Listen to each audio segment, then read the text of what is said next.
What's going on, everybody? Welcome back to another video on overcoming retroactive jealousy.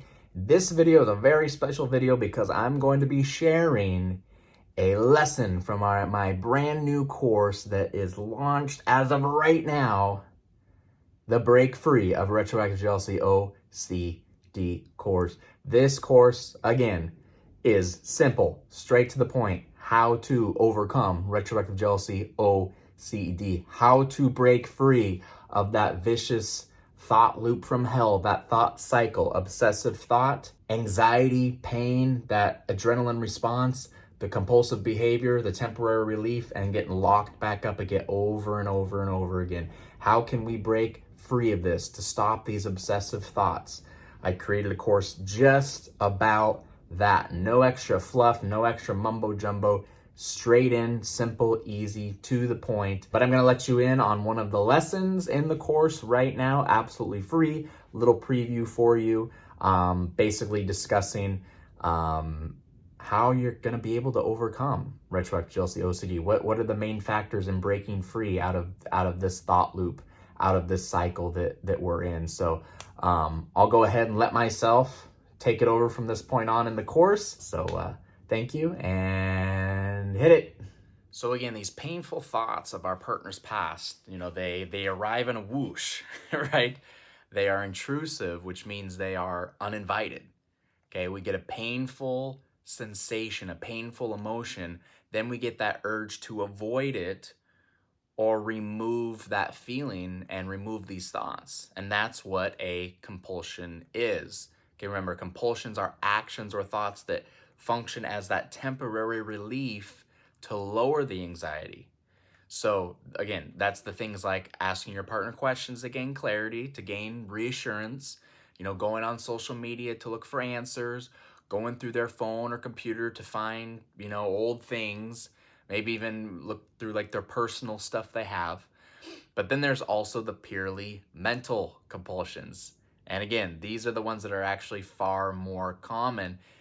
They were my biggest obstacle I faced when overcoming retroactive jealousy. Mental compulsions, and that included the things like analyzing the thought, trying to rationalize the thought, trying to solve it in your head, playing the mental movie over and over again, right? Again, things that you feel that if you do, you'll feel better. And this pattern of anxious thoughts of your partner's past followed by temporary relief creates that ongoing self-reinforcing cycle, bingo, that is very hard to break. But it can be broken. Now, I was doing a little bit of research online before I was making this lesson, and it says in order to overcome OCD, you must target the factors that maintain the symptoms, not discussions of their origins or analysis of their content. So like a lot of the time I'll be working with people and they want to know, again, why they're having these thoughts, where it's all coming from. Again, if I just knew where they are coming from, I'd be able to stop them. And I know from my own experience, knowing why you got them really doesn't solve it. Okay, even when I knew I had a pretty good idea of why I was suffering from retroactive jealousy, the thoughts didn't go away at all. Like, in fact, they made me feel even more anxious because I was upset I couldn't easily fix it. And I tell the people I work with on a one-on-one basis too, when they say, do you want me to tell you about my past and the thoughts I'm having? And I say, if you want to, like, absolutely, if you want to, but if your story is personal to you and you don't feel like sharing, then we can beat retroactive jealousy anyway without me knowing, your thoughts at all. So, that made a lot of sense to me when I read that. Like, you must target the factors that maintain the symptoms, not discussions of its origins or analysis of their content. Because, we don't need to talk about the why we are getting these thoughts. We don't need to talk about the what exactly are happening in our thoughts. We just have to know what to do in order to stop them. But all in all, the main thing that pretty much everyone suffering from retroactive jealousy OCD, nearly all of them have in common, all of us, is a certainty in a world that provides very little certainty. Okay. In fact, intolerance of uncertainty is a central feature in overcoming retroactive jealousy OCD. Being okay with the unknown, being okay not knowing the answers, because there is no possible way to know everything.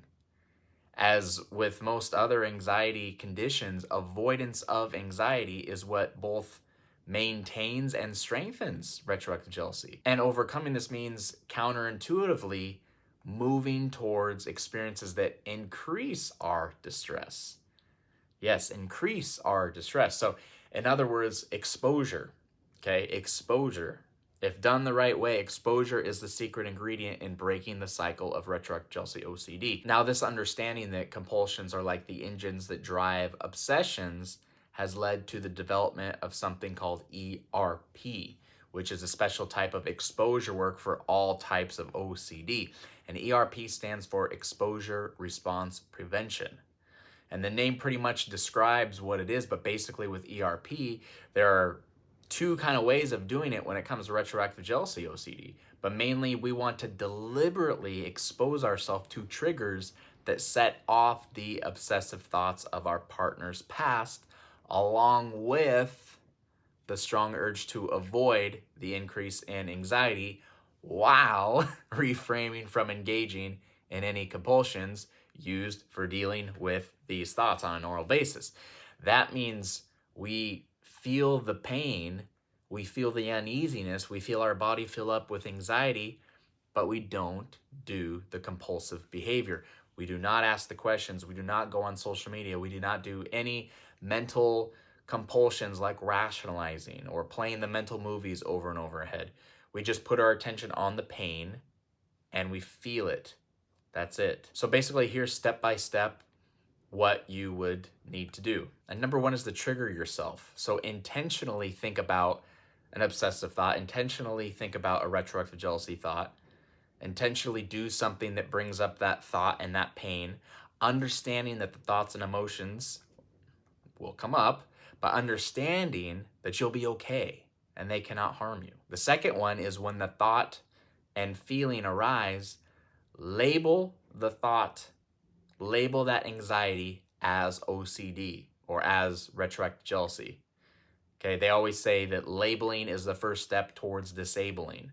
So when that thought comes up, you feel that anxious pain, you say, this is not me, this is my retroactive jealousy. This is not me, this is my OCD. We're relabeling again, slowly teaching our brain, like we talked about, that there's no danger in thinking these thoughts. It's not us, it's a condition. Third one is to surrender the struggle and allow the distressed feeling to remain without trying to push it away through any type of compulsions. Because what we resist persists. So don't do the compulsions. Sit with that uneasy feeling, that painful feeling, knowing it's just a feeling. Joy is a feeling. Happy is a feeling. Anxiety is a feeling. They're all feelings. They're all emotions. All emotions come and go. So as long as you don't interact with it, as long as you don't try to fight it, let it be there, feel it, savor it if you want to. Say, actually, this kind of feels good. Play with that a little bit. That's key. Number 4 is actively allow the thoughts and feelings to remain. And this is more than just like putting up with them. It's, again, welcoming them with open arms, welcoming them as an old friend, savoring them.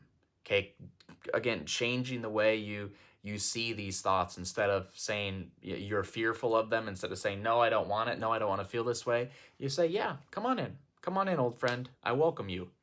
As if your retroactive jealousy is just a passenger along for the ride for a little bit. Welcome it in and surrender to it. And number 5 is to tolerate the uncertainty that you might be wrong in each of the previous steps. Okay, tolerate the feeling of, am I even doing this right? Okay, is this Matt Stevens, the guy, even telling me the right stuff? This makes no sense. I'm not getting better. Okay, because you're going to have those thoughts. You're going to have those thoughts all the time. Am I doing this right? I don't feel that this is right. And I'll share with you one of my favorite quotes. And you might think this is so silly. My favorite quotes, I even have it. I put it on my desk. My favorite quotes. Just be stupid and do it, right? Our brain tends to overthink things all the time on a normal basis too, all the time. Am I doing this right? Should I do this? I don't think I should do this. No, I'm not, blah, blah, blah, blah, blah, blah. Shut off that part of your brain. Just be stupid and do it. Just be stupid and follow the steps, no matter what your brain tells you, no matter if it says you're doing it wrong. Tolerate those feelings, understand, and be stupid and do it. Follow what you know. And so when I was suffering from retroactive jealousy, of course, I was nervous to do this because I was so scared of my thoughts. I was so scared of that anxiety. But the truth is, it's like any fear that you expose yourself to. The more you expose yourself to it, the less it becomes a fear. And I posted a video last year about me talking about my fear of heights. And how did I get over my fear of heights? I deliberately exposed myself to it by jumping off a 1,000-foot tower. Now, guess what? Being up high doesn't give me those crazy anxiety responses like it used to. So it's funny, there was one thing that really triggered me back in the summer of 2017, and that was the song Wild Thoughts by Rihanna. Okay, I'm sure you've heard it before. Wow, wow, wild thoughts. That one. It triggered me because it always played at a club that my girlfriend met a guy at before we were together. So every time I heard that song, I would picture her and this dude together, and I would feel so much anxiety, so much pain. I'd get all these thoughts. I'd run from it. I'd turn off the song. I'd get away from there as fast as possible, right? But with ERP, the idea is I should purposely listen to the song, understanding that by doing so, it'll start breaking this OCD cycle that I'm experiencing. And so that's exactly what I did. I put that song on my Spotify and I'd listen to it on loops over and over and over and over again. And guess what happened? Firstly, deliberately exposing myself to the song wasn't as bad as I thought it was going to be. It still didn't feel great at first, but I felt so much more in control, like I was actively doing something about my OCD. And I would just follow all the steps we talked about already, feel the uneasy, but not do any compulsion. And well, guess what started happening? After a couple weeks, I started jamming out to the song. I started loving the song. I had no anxiety at all when I listened to it. This exposure stuff actually worked. And I noticed this started carrying over to other triggers I had too. In general, since my brain and body had adapted to face anxiety and not run from it, other things that used to be triggers weren't triggers anymore. So this really was quite a game changer, me doing this ERP. So again, the thought comes up, you feel the anxious response, you say to yourself, you know, it's not me, it's my RJ. This is not me, this is my OCD. You know, it's just an emotion, it'll pass. They all do. And you welcome it. You don't fight it. You don't try to rationalize anything. Any thoughts you have about, you know, oh, this doesn't work, just ignore those and understand this is working and this is the way out. And going through these steps stops the reinforcing cycle and leads to the burning up of this OCD cycle. And then it allows new neurological pathways to form. So these distressing thoughts of the past, which are now unreinforced by the effort to defeat or to respond to them, begin to lose their importance, right? They begin to feel less and less important. Over time, the obsessive thoughts decrease in frequency and will decrease in intensity. All thoughts that are not dreaded or avoided or resisted lose their power to demand the compulsive behavior that maintains it and reinforces it. So in other words, you're free, right? You're free. You can actively think these thoughts without having all that adrenaline and anxiety in your system. So this is something that we're going to try. You know, during this course, during this program. And it might seem scary at first, but nothing's going to happen to you. In fact, some might start feeling better relatively quickly. Okay, you don't necessarily even have to purposely expose yourself, because if you were like me, you'd get, you know, a retroactive jealousy thought every 5 seconds, one after another, like I talked about. So again, next time you get a thought, do what we talked about. Practice it over and over and over again, no matter, what your brain tries to tell you that this is not working, or you have to find the answer, or you have to, ask questions. Just tolerate those thoughts and feelings and know they are only pretending to be important, because the truth is they are not. And again, this takes a little time, effort, and patience. It's hard work, but this is the way out of retroactive jealousy OCD. And like I said in the introduction, I know I have a lot of videos on retroactive jealousy on YouTube and everything, but if I was told I could only teach one method on overcoming retroactive jealousy, and that's it, you can only teach one, I would teach this method. I absolutely think it will work wonders for you. It'll work wonders for you. You can start enjoying your life and your relationship once again, because you and your partner absolutely deserve it. Absolutely deserve it. So that's the basis of what is going to happen as we start going through these activities. Is everything we talk about, the 5 steps, we're going to put that forward in the activities that we're going to talk about in order to stop doing these compulsive behaviors, and in order to start relabeling these thoughts, in order to start training our brain that there's no danger in thinking these thoughts. And I'm telling you, after you put this to use, yes, it's a little uncomfortable at first, but I'm right here. It's all good. Take a breath. Nothing's going to harm us. And we can break through to the other side. We'll break through this cycle, and we're going to find our freedom. You're going to find your freedom in your life and your relationship, and you'll be able to actively think these thoughts and feel no anxiety whatsoever. That anxiety will be completely gone. So excited to get started. We're going to start some of the activities together, and like I said, we're going to get to the other side. So see you in the next lesson. So that concludes the lesson, guys and gals. I hope you enjoyed it. I think you'll gain a ton of value from this course. Again, I'm super excited about it. It took me a long time to make, a long time of choosing the correct activities, choosing the correct lessons. Again, making it super simple and easy for you. You know me, I'm somebody that wants to give you simplicity. I don't want to give you, a course that's, 500 hours and, 1,000 videos and here you go. No, that's system overload. That's going to hurt you more than it's going to help you.